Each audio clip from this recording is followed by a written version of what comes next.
Welcome to my mess. What's up, fellow haunters? This is Kaz from the Bates Motel on Haunted Hayride in Gradyville, PA, and today we're going to be showing you guys how to make sock masks. We'll be taking a foam latex prosthetic. This one is from Cinema Secret's Wuchi line. It is the Stage 3 zombie, but you can use any foam latex prosthetic, or you can even use cotton and latex to make your own face. Instead of getting one use or a couple of uses out of these, we're going to help you guys make a mask that you'll be able to use for years and years to come with proper care. Our products that we're going to be using today, these are our main supplies, are a foam head, hard foam. This one is from Monster Makers. If you guys are thinking of using a small foam head like from a wig store, I highly advise against that. The mask will shrink. It'll be too small for you to wear. If that's your only option, you want to take tinfoil and tape and build that head out a little bit more, and then you'll be able to work with it. But this head is from Monster Makers. They're about 60 bucks, and I'll post a link to that product below. Some of the products that we're going to be using today: a pair of tan pantyhose, latex, and a hard foam head form, in addition to our foam latex prosthetic. You want to use a foam head form that's approximately the same size as the person who's going to be wearing the mask.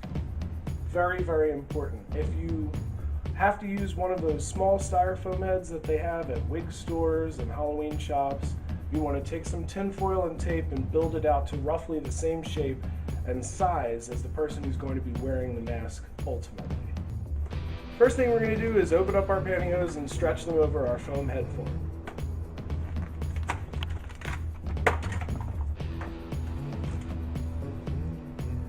Make sure that you get the seam down the center of the face.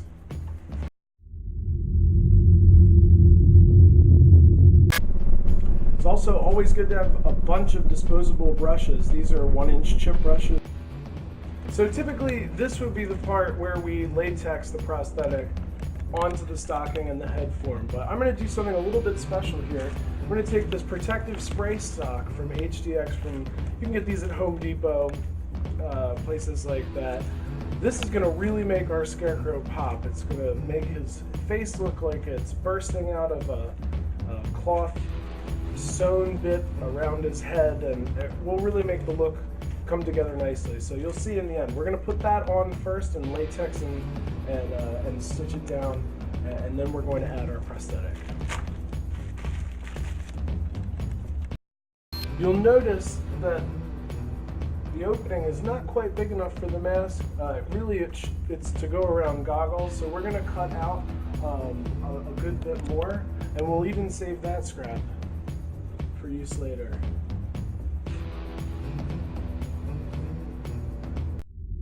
You don't want your cut to be completely even, so let's leave some fray around, pieces to dangle off, stuff that we'll stitch in later.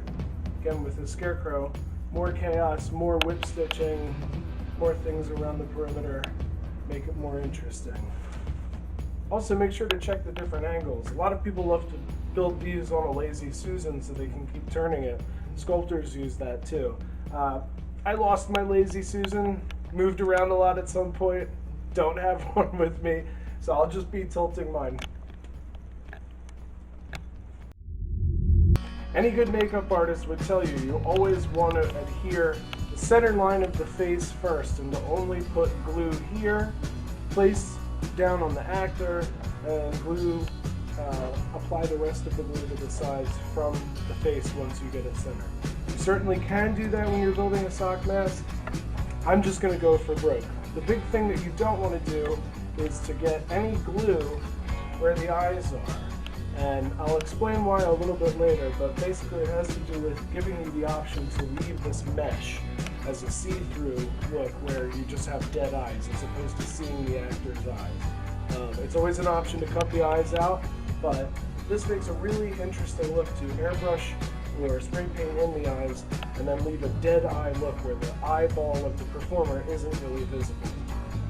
In order to do that, you can't get any latex on these areas of the eyes here. Very, very important that you don't. So Be very careful, but I'm just going to latex the whole back of this prosthetic and put it on and secure it with pins.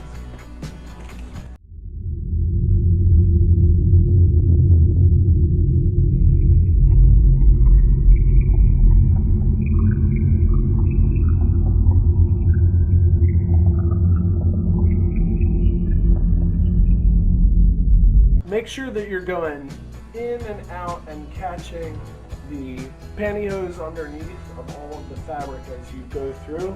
Go through, in and out. You could weave a stitch crisscross and tie it off in a nice tight knot.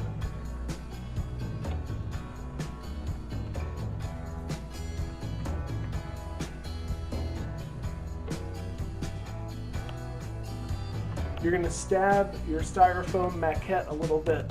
It's okay, he's resilient, he'll survive.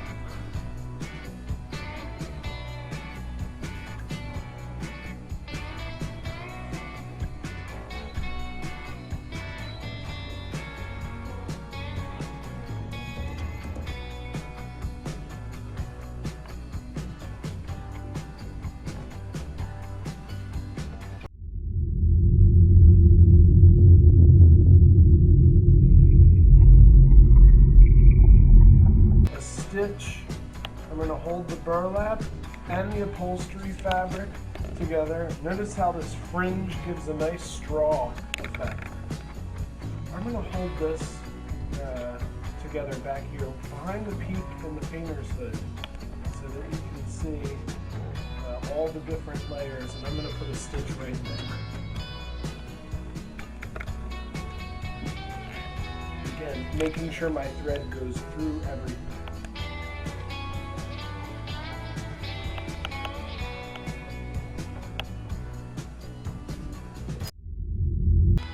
Okay, now we're going to start to lift the hat into a cone shape and get that stitched down in a way that it's making a nice wrinkled cone shape for us. Something like that.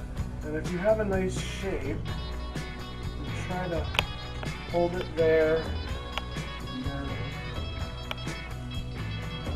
throw a pin in it for when you get back to that one. Thread. Make sure you're getting through every layer, the cotton hood and the pantyhose. Alright, this is a little scrap of couch foam. It's probably a 4-inch in diameter piece. You can use cotton batting, you can use lots of different things to fill the hat. I'm not even being really picky about the shape, although it is kind of long. This will just help the hat keep its shape over time. Squeeze this in here, and close the hat.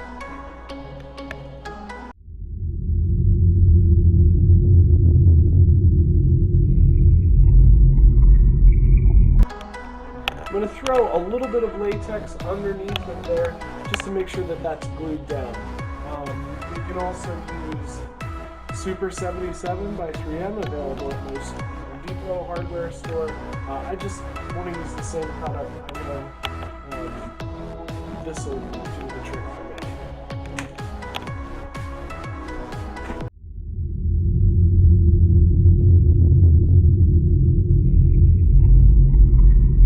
Okay, so now I'm realizing that I want the hat to sit a little bit more forward. It was kind of back like this, and I want to really make it look nice and tall. Anytime you can take an already kind of scary mask and make it even bigger, it'll be that much more intimidating for the viewer. So, in order to just get this hat a little bit more forward, we're going to pinch these two layers together. Alright, the mask's starting to dry, so we're going to pull out our straight pins, and I like to keep a little scrap of styrofoam. If you use a pin cushion, you might get paint on it, and most people don't like to paint on their pin cushion, so a little scrap of insulation styrofoam doesn't ever hurt anything, and it's nice, fast, nice pin cushions. And all that stuff up on the a little bit more ease of working.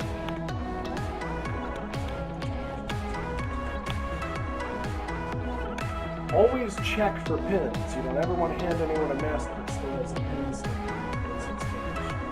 Make sure you're always checking thoroughly for what you're doing is sculpting with fabric a little bit. So anywhere you want a nice little bunch of fabric, you can throw a little whip stitch and boom, you're in business. That'll stay together and that'll stay folded.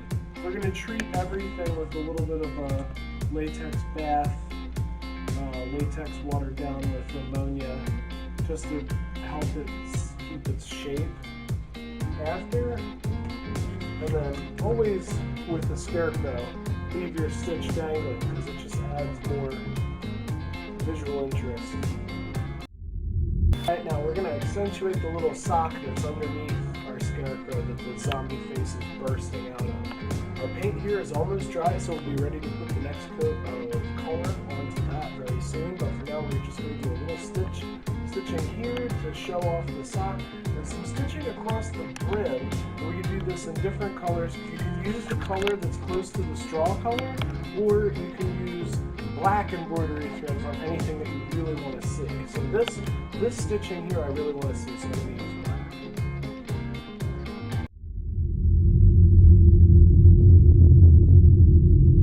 Okay guys, now we're going to make a gray. It's going to have a little bit of tan hue to it. We're going to put a little bit of yellow and a little bit of brown into it, and we're going to dry sponge this color over the face. So, a little bit of white, oops, a little bit of black, a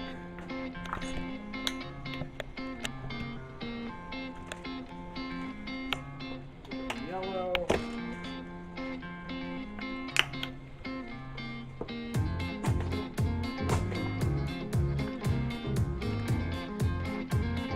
and we're going to add a little bit of latex to this, just because we want everything to adhere. So first, blend in the white, then touch of black, touch of yellow.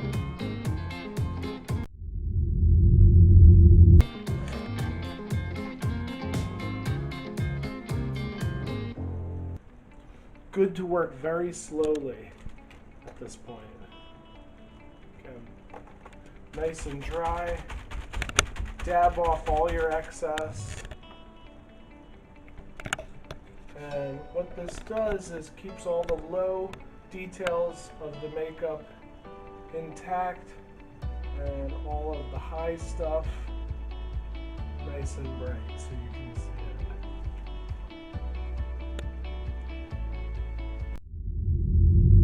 We're just going to brighten this color up a tiny bit and go over the high points, the chin, the bridge of the nose, and the brow with a tiny bit of a brighter color just to really make that pop.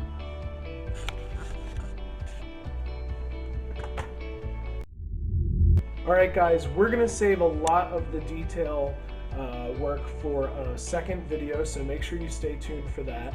Our next steps are going to be to add trim with the leftover pantyhose feet kind of going in a wreath under the neck, rope to show that there's a trim line going around the neck, all that kind of stuff, and then detail painting and then putting some shine on the teeth. When it's all said and done, you should end up with something that looks kind of like this. We'll see you guys next time.